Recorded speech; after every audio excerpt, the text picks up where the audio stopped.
जमी पर ला दिए। केंद्रीय मंत्रियों को, जो केंद्रीय मंत्री विधायकों को टिकट दिलाते थे, अब उनको निर्देशित कर दिया है कि आप विधायक का चुनाव लड़िए।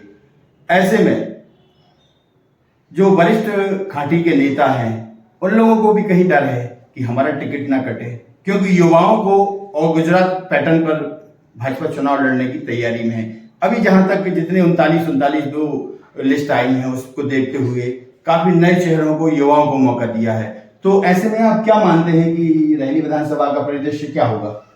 देखिए, अब भाजपा की क्या रणनीति है वो तो आप लोग भी अच्छे से समझते हैं, भाजपा के लोग जाने। लेकिन मुझे लगता है कि नए लोगों को मौका मिलना चाहिए, सब पार्टियों में मिलना चाहिए, लेकिन बुजुर्गों को भी दरकिनार ना किया जाए, ये भी अच्छी बात है। सामंजस्य बना के पार्टियां और परिवार चलते हैं। मुझे पूरा विश्वास है कांग्रेस पार्टी मुझे एक बार पुनः मौका देगी, क्योंकि आम पब्लिक की ऐसी उम्मीद है।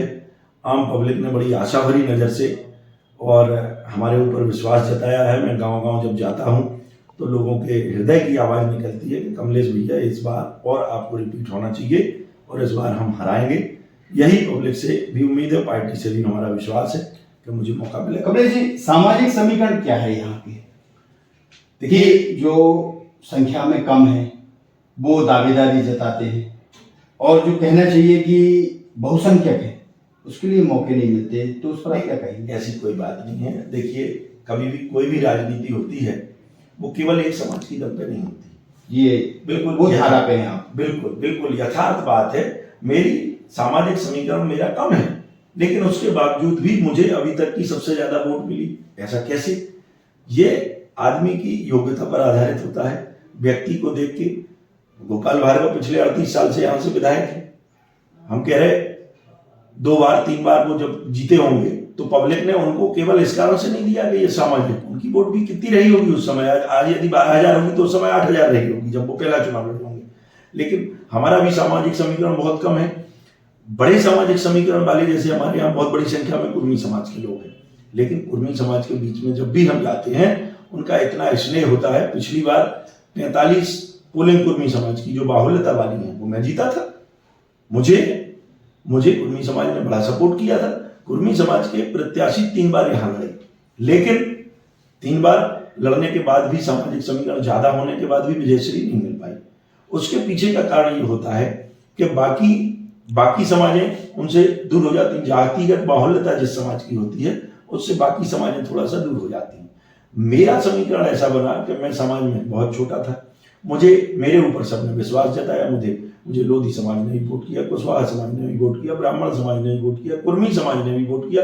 मैं बता रहा हूँ कि कुर्मी समाज की मैं सारी पोलिंग जीता था। यहाँ कितनी पोलिंग हैं और मुआवजे के रूप में शासन अधिग्रहण कर रहा है उस जगह का। कोई जलाशय बन रहा है, जलाशय की योजना है, डूब क्षेत्र है, वो डूब क्षेत्र तो निर्धारित है ना शासन से।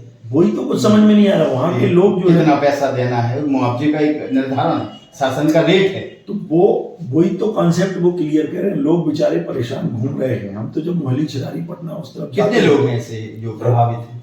सैकड़ों की संख्या में लोग हैं। हमने बताया ना कि 4-5 निराकरण नहीं हो रहा। उनका कोई निराकरण नहीं है। उनको कह दिया गया 5 लाख रुपए का चेक लो, आप चले जाओ जहाँ रहना वहाँ रहो। 15 लाख का, सॉरी 15 लाख रुपए। अब आप सोचिए 15 लाख का 100 थोड़ी मिलेगा। किसी की 5 एकड़ है, किसी की 2 एकड़ है, किसी की 15 एकड़ है। वही तो बात है। वहाँ तो लोग यही बता रहे हैं कि सबको 115 लाख रुपए, सबका निर्धारण 15 लाख रुपए, लेते जाओ चलेते जाओ। तो ये एलिगेशन के अधिकारियों से आपने बात की? देखिए, अभी मेरे ध्यान संज्ञान में अभी आया है मुद्दा, तो मैं बात करूंगा। आप मिले भी हैं काफी लोगों से? बहुत सारे लोगों से मिला हूँ। उनका कहना यही है जो मैंने आपको बताया। तो 15 लाख रुपए में जीवन थोड़ी कटेगा भाई। उनका बच्चे कैसे चलेंगे, कैसे उनका परिवार पलेगा? मुझे बेचारे कहीं जाके घर बनाएंगे तो 10 लाख 15 लाख रुपए में तो घर भी नहीं बनता कि 10-5 लोग 15 लोग रह सकें उस घर में। तो ऐसी स्थिति में ये मंत्री जी के क्षेत्र का मामला है। मंत्री जी इस बारे में कोई न बयान देते हैं, न लोगों को संतुष्ट करते हैं, ना उनको बयान मतलब बताते हैं, कोई हल नहीं बताते। बेचारे परेशान घूम रहे हैं सब मोहाली छिरारी के लोग। ये भी बहुत बड़ा मुद्दा है। मेरा कहना ये था, और इस मुद्दे के लिए यदि हमारी सरकार बनती है तो हम निस्संदेह माननीय कमलनाथ जी के सामने इन सब बातों को रखेंगे और क्या अच्छे से अच्छा हो सकता है उन लोगों के लिए करने का। आपने बताया प्रशासनिक अधिकारी दबाव में है, कांग्रेस पार्टी कैसे फाइट करेगी? देखिए, मैं तो इन सब के बाद ये मानता हूँ कि कांग्रेस पिछले 5 सालों से मैं मेहनत कर रहा हूं, पूरे क्षेत्र में जा रहा हूं, कांग्रेस का कार्यकर्ता तो खड़ा हुआ है और शासन प्रशासन और सारी चीजों के बाद मैं पब्लिक को मानता हूं। पब्लिक जिस दिन जाग जाएगी, पब्लिक जिस दिन ऐसे दुष्ट लोगों की, ऐसे भ्रष्ट लोगों की नीतियों को, गलत नीतियों को समझ जाएगी, उस दिन निस्संदेह इन सब के विरोध में वोट करेगी। और जब वोट करेगी ना, तो पब्लिक के सामने ना फिर शासन की चलती ना प्रशासन की चलती। याद नहीं, जब मतदान देने का जो अधिकार है वो पब्लिक जिस दिन जाग जाएगी, अपने वोट के मताधिकार को समझ जाएगी, उस दिन जब इनके खिलाफ वोट होगी तो ये कितनी भी वोटें जुड़वा लें। जो इन्हें फर्जी वोट जुड़वाए हैं वही फर्जी, मैं उनसे भी निवेदन करना चाहता हूँ कि फर्जी लोगों का साथ न दें। इनने तुम्हारा नाम जरूर जुड़वाया प्यारे साथियों, लेकिन आप इनके खिलाफ वोट करें, क्योंकि ये आपके लिए घातक हैं, आपकी आने वाली पीढ़ी के लिए घातक है। कांग्रेस को तैयार करने में कितनी मेहनत लगी, क्या मानते हैं? भाई साहब देखिए, मेहनत की तो ऐसी है कि मैं एक दिन भी चुनाव हारने के बाद एक भी दिन मुझे नहीं लगता कि कहीं नागा हुआ है। मैं पूरे क्षेत्र में एक एक गांव में गया हूं। पिछले 6 जनवरी से मैं परिवर्तन पद यात्रा निकाल रहा हूं। एक एक घर तक जाके एक एक व्यक्ति से पैर पड़ के, अपना माथा रख के चौखट पे, और उनसे इस बात के लिए प्रार्थना कर रहा हूं कि अब की बार रेहली विधानसभा क्षेत्र में परिवर्तन होना चाहिए। जो पुराने कांग्रेस के कार्यकर्ता थे, घर बैठे थे या किसी कारण से उनके ऊपर दबाव था, डर था, दहशत थी, उनको भी मैंने खड़ा करने का प्रयास किया है। भाजपा की यात्रा निकली थी जन आशीर्वाद, कांग्रेस की निकली थी जन आक्रोश, क्या मानते हैं उसको, क्या समकक्ष मानते हैं? देखिए, मुझे तो ऐसा लगता है कि भाजपा की यात्रा के मुकाबले हमारी जन आक्रोश यात्रा काफी सफल रही है। इतने डर, दहशत और दबाव के बाद भी हजारों की संख्या में लोग निकले, जनता निकली, कांग्रेस बिल्कुल निकली। गढ़ाकोटा की सभा आपने देखी हो चैनल के माध्यम से या सोशल मीडिया के माध्यम से, बड़ी संख्या में गढ़ाकोटा में लोग इकट्ठे हुए, रैली में इकट्ठे हुए, सायपुर में इकट्ठे हुए और बहुत कार्यकर्ता निकले हैं। जनता से क्या कहना चाहते हैं? मैं अंत में आपके चैनल के माध्यम से जनता से मैं उनके चरणों में प्रणाम करके निवेदन करना चाहता हूं कि भगवान राम हमें बता गए हैं रामायण में कि जब कोई बाहुबली हो जाए, महाबली हो जाए, तो उसको जिससे आमने सामने ना लड़ सकें, उससे हमें ऊंट में से मार देना चाहिए। ये भगवान राम रामायण में बता के गए। द्वापर में भगवान कृष्ण बता के गए हैं, गीता में बता के गए हैं कि कोई बाहुबली हो तो उसको ऊंट में से मार देना चाहिए। और मैं कहता हूं कि कलयुग के कलगी अवतार हम सबके भगवान अम्बेडकर हमें बता के गए कि चादर की ओट जो होती है, उस चादर की ओट में से पब्लिक को जो अस्त्र मिला है, ये उंगली का हथियार, जो ब्रह्मास्त्र दे गए हैं, वो इस उंगली की ताकत को, इस ब्रह्मास्त्र को, इन ताकतवर, इन राजनीति के जो रावण है, मैं कहता हूँ राजनीति के जो रावण है, राजनीति के जो बाहुबली है, इनको इस ब्रह्मास्त्र के माध्यम से इनके खिलाफ वोट करके और अच्छे सुशासन की स्थापना करना चाहिए। 2023 में मैं पब्लिक से निवेदन करूंगा कि कांग्रेस का साथ दें, कांग्रेस को जिताएं। सरकार की क्या संभावना? मतलब तहसील प्लेस और कांग्रेस पार्टी के हिसाब से 2 ब्लॉक हैं, गढ़ाकोटा और रेहली, 3 उप ब्लॉक हैं, ढाना है, बलेह है और सायपुर। हमारी 5 मिले बहुत शानदार तैयारी है। 300 पोलिंग बूथ हैं, 300 पोलिंग बूथों पर हमारे 300 BLA बने हुए हैं। हम लोगों ने वोटर लिस्ट की छटनी भी की है, अभी इसके पहले जो निर्वाचन आयोग के निर्देश थे। लेकिन यहाँ दबाव इतना ज़्यादा है कि यहाँ के जो शासकीय BLO होते हैं, बूथ लेवल के अधिकारी जो होते हैं, जिनसे हमें नाम कटवाने जोड़ने के लिए फॉर्म भरना पड़ते हैं, हम लोगों ने वोटर लिस्ट की छटनी की, हमारे BLA ने उनको लिस्ट बना के दी।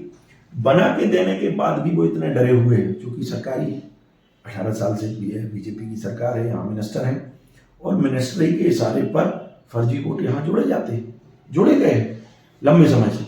तो उन BLO की काटने की हिम्मत नहीं है, जानते हुए भी, पता होते हुए भी कि ये आदमी यहाँ नहीं रहता। लेकिन आपत्ति नहीं दर्ज कराई? बिल्कुल आपत्ति दर्ज कराई है भाई साहब, लेकिन वो पावती देने से इनकार कर रहे हैं। मतलब इतना उनके ऊपर दबाव है कि वो मुझे रिसीव नहीं दे रहे हमारे BLO को। कलेक्टर से नहीं मिली इस मामले में? कलेक्टर साहब को भी दिया हमने, हमारे जो SDM महोदय हैं उनको मैंने सारी चीजें उपलब्ध कराई थी, बहुत सारी पोलिंगों की लिस्ट हमने दी थी, उनकी रिसीविंग भी हमारे पास। कितनी यहाँ जनसंख्या कितनी है, कितने वोटर हैं? देखिए, टोटल रेहली विधानसभा क्षेत्र में जो अभी नई सूची आई है 5 तारीख में, उससे मुझे जानकारी प्राप्त हुई है कि 2,43,000 वोटर हुए। लेकिन ये भी बहुत बड़ा प्रश्न है, पिछले बार 2,21,000 कुछ वोटर थे, 22,000 वोटर बढ़ गए 5 साल में। ये आंकड़ा भी कुछ मुझे संदिग्ध लगता है। कहीं ना कहीं कुछ दिन पहले मेरे सूत्रों के द्वारा मुझे जानकारी लगी थी, जब नाम काटे और जोड़े जा रहे थे, कि गोपाल भार्गव जी ने ऐसे नाबालिग लोगों के भी नाम जुड़वा दिए हैं जो स्कूलों से सूचियां उठाई सीधी। 11वीं 12वीं पढ़ने वाले बच्चे जिनकी उम्र अभी 18 साल नहीं हो पाई या 18 साल क्रॉस नहीं हुई, उनके भी नाम जबरदस्ती जुड़वाए गए हैं। आपने आपत्ति नहीं ली? आपत्ति ली, इस संबंध में शिकायत भी की। अब कितना क्या हुआ है उस पर, अब ये नई वोटर लिस्ट आ जाएगी जब पता चलेगा।